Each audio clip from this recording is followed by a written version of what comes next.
उत्तर प्रदेश के पहले चरण विधानसभा चुनाव होने में अब तकरीबन 10 दिनों का वक्त बाकी है। तो ऐसे में तमाम नेता जो हैं पहले चरण के चुनावों के लिए अपनी राजनीतिक जमीन को समतल करने में जुटे हुए हैं।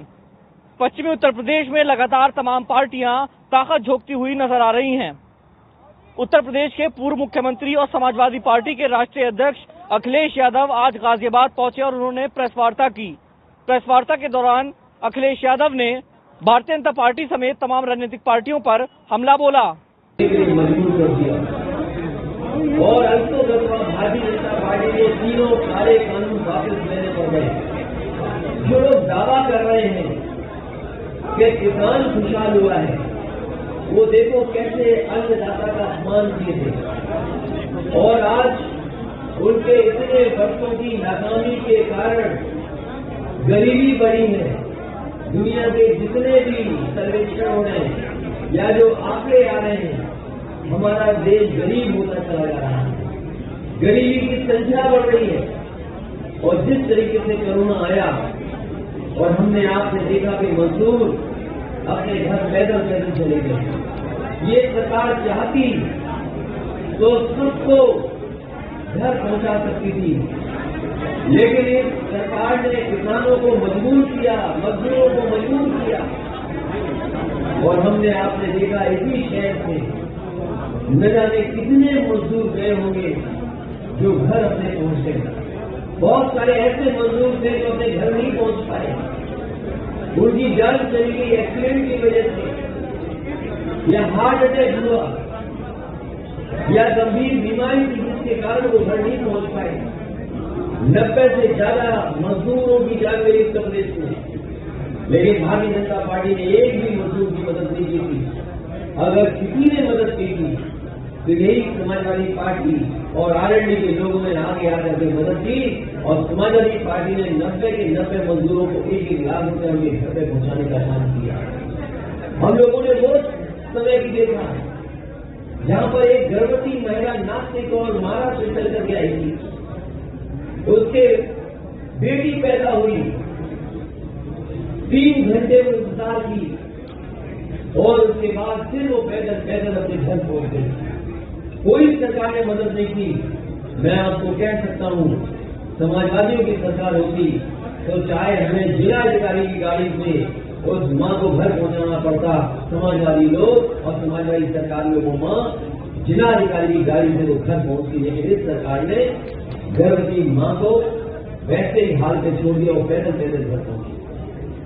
किसान जब आंदोलन पर बैठा, बोर्ड लगा दिए गए, सील लगा दी गई, बोर्ड सील कर दिया गया।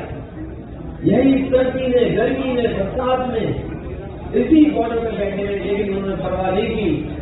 उन्हें कोई परवाह नहीं तो 3 काले कानून की परवाह थी कि अगर 3 काले कानून लागू हो गए तो हमारे किसानों की जमीन छीन जाएगी, उनको बाजार के भाव पे छोड़ दिया जाएगा। इसलिए किसानों को बधाई देता हूँ। आज मुझे खुशी है, जयंत चौधरी जी हम दोनों लोग साथ हैं, किसानों की लड़ाई लड़ रहे हैं। और मैं अपने जिस इलाके में चुनाव में पहले चरण में वो लोग जानते हैं, आखिरी चरण में जो चुनाव है वो लोग जानते हैं, चौधरी चरण सिंह जी ने सभी किसानों को एक कर करके एक साथ मिला करके उनके आंदोलन को आगे बढ़ने का काम किया। अगर देश में आजादी के बाद किसानों को सशक्तिकरण के लिए, किसानों को आर्थिक रूप से मजबूत बनाने के लिए, किसानों के हित के लिए, किसानों के पक्ष में फैसले लेने के लिए, गांव की खुशहाली के लिए अगर देश में सबसे आगे कोई आया तो वो चौधरी चरण सिंह जी थे। उसके बाद उनकी विरासत को आगे बढ़ाने का काम अजीत सिंह जी ने, नेताजी ने और न जाने कितने नेता और कार्यकर्ताओं ने मिलकर किया।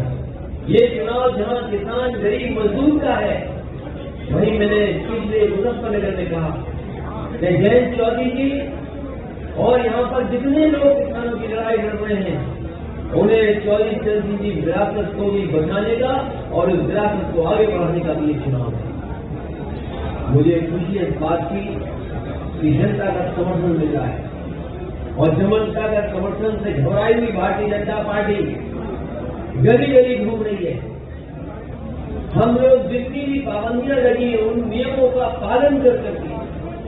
हम आपके माध्यम से अपील करने आए हैं।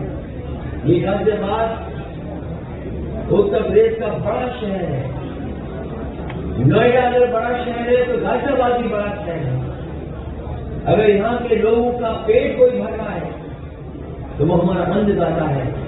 हमें उम्मीद है कि शहर के लोग भी अन्नदाता के पक्ष में मतदान करेंगे और जो खुशहाली आनी चाहिए थी, जो तरक्की होनी चाहिए थी, जो विकास का रास्ता होना चाहिए था, वो भारतीय जनता पार्टी ने रोका है।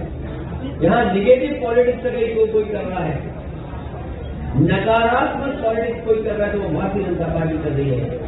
हम दोनों लोग मिलकर के नकारात्मक पॉलिटिक्स को खत्म करना चाहते हैं। एक बार फिर वही भाईचारा की पॉलिटिक्स करना चाहते हैं कि हम सब एक हैं। जो गंगा जमुनी तहजीब है उसको बढ़ा करके खुशहाली के रास्ते चले जाना। गाजियाबाद शहर बड़ा है, हमारे तमाम लोग बैठे हैं, कारखाने हैं, उद्योग हैं।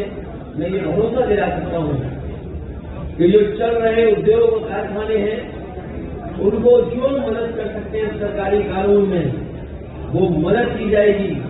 साथ ही साथ जो एमएसएमई सेक्टर है, जो सबसे ज्यादा बर्बाद हुआ है इस कोरोना के समय पर, बीमारी के समय पर, इन दोनों सरकारों ने, डबल इंजन की सरकार ने कोई मदद नहीं की है।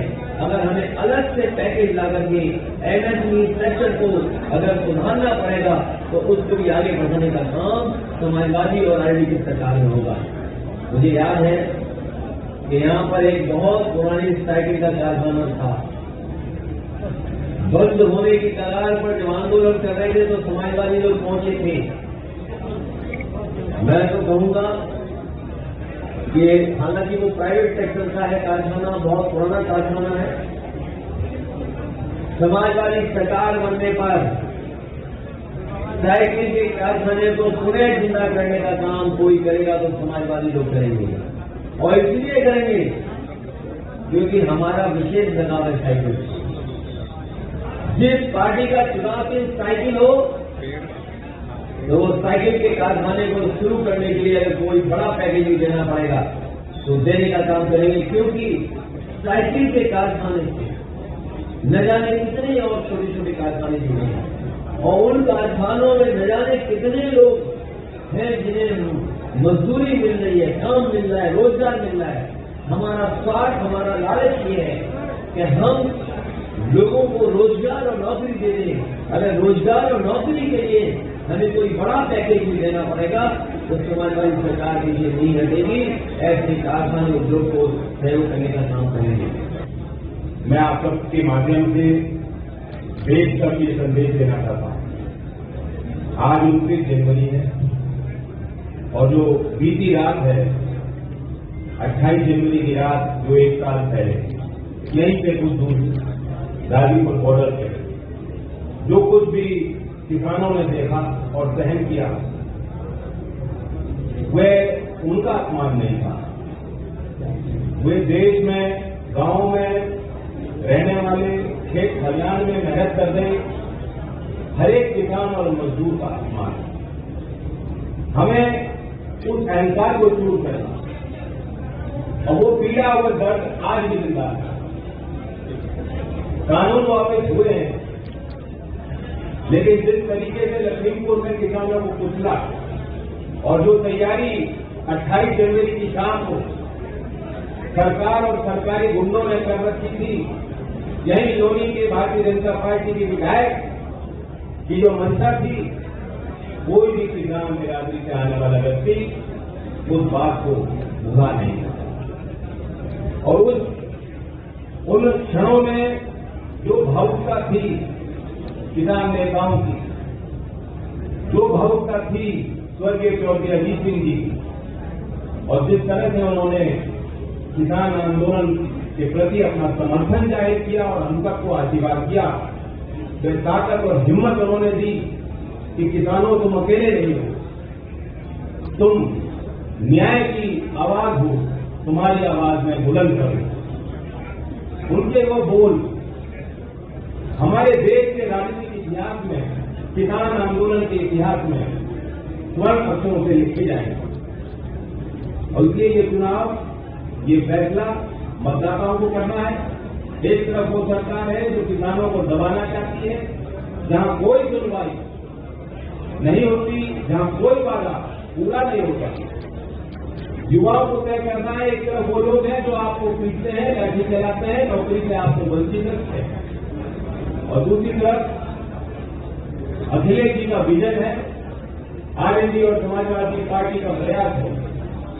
हमें मुकाबला झूठ से करना है, अफवाह फैलाने वाले लोगों से करना है, नफरत फैलाने वाले लोगों से करना है। जिन्ना की बात, औरंगजेब की बात, इन बातों से उत्तर प्रदेश की जनता से इसका कोई लेना देना नहीं।